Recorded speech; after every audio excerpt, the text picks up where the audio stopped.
And since we're here, I'll make this separate. I will be honest. Something I'm realizing, I'm just going to be really honest. And I'm so thankful for my YouTube channel because it's like I ain't got to work overtime to explain what it is I'm trying to say. And I appreciate that because only people who have been through what I've been through or experienced or that I experienced, they're going to understand. I am truly, wholeheartedly at a place for real. And I've said this before, but it's even deeper where I'm going to be quiet. And it's a choice of mine. Partially because I don't have nothing else to say and I feel like I'm wasting my breath, so I'm gonna let God do the talking and do the walking, right? I'm gonna let him do it.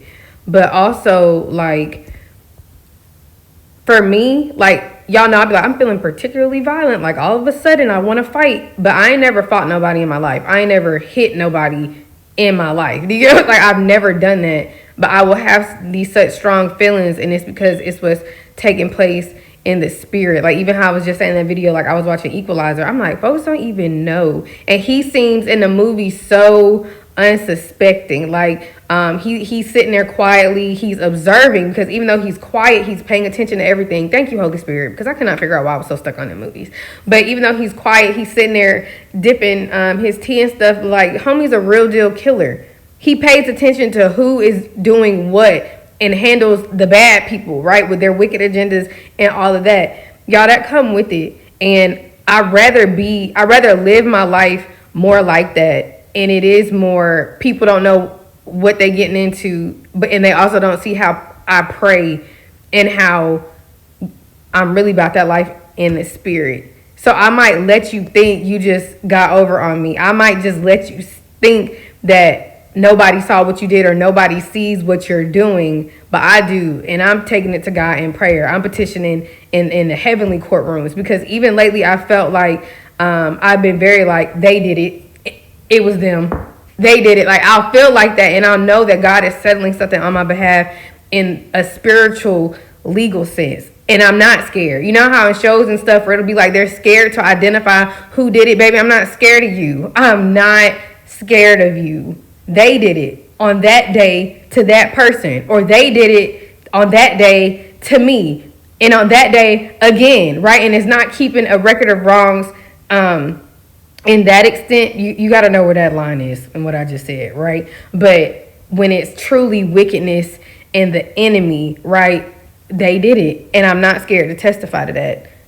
And when you do that, you help other people, just like in the shows where it's like, if you don't testify, if you don't speak the truth, they're just going to keep doing it to other people. Not on my watch. You get what I'm saying? And so I'd rather just be that quiet, tea-sipping observer who really be taking names and whooping tail and in the nighttime and nobody knows it, right? Like, oh my gosh, we woke up and the enemy was going right because I was going ham in prayer, right?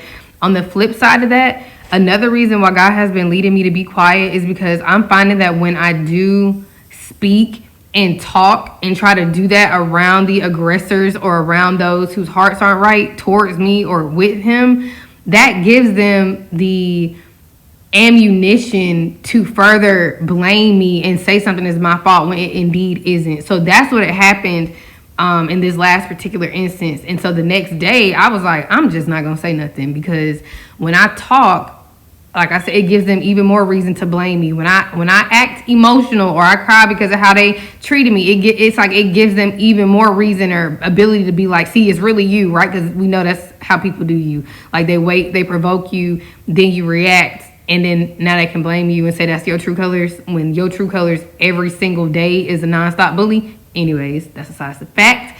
But I took it upon myself to do a little experiment the next day, and I was like, I'm just not gonna say nothing. The people who always provoke me, oh, you're not talking a lot today. Why aren't you talking a lot today? I'm gonna be quiet. And guess what? The whole day I was quiet, you was still a bully. You was still bothering other people, and I didn't talk. So how you gonna blame it on me today?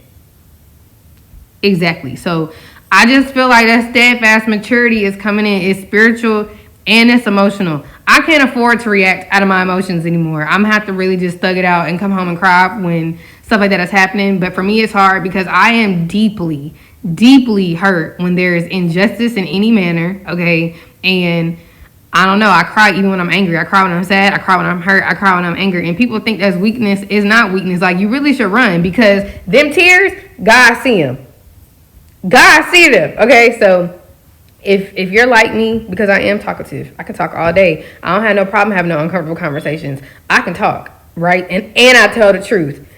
But maybe you're in a place too where you got to be comfortable knowing that God sees, God's catching it, and the more you talk, the more they try to flip it and spin it and put it on you. When you quiet, like I'm quiet, oh, that man's still treating you bad? Oh, okay, I thought so. It didn't have nothing to do with me. But again, that's besides the point. Just let people have what they dealing with, and then it'll be clear that you aren't the problem. Heavy on it. If you think cutting me off gonna solve your problems, feel free. But I guarantee you, like when I don't deal with people, I feel better. I have peace. When I'm going out their life, they lose the peace. So there's that.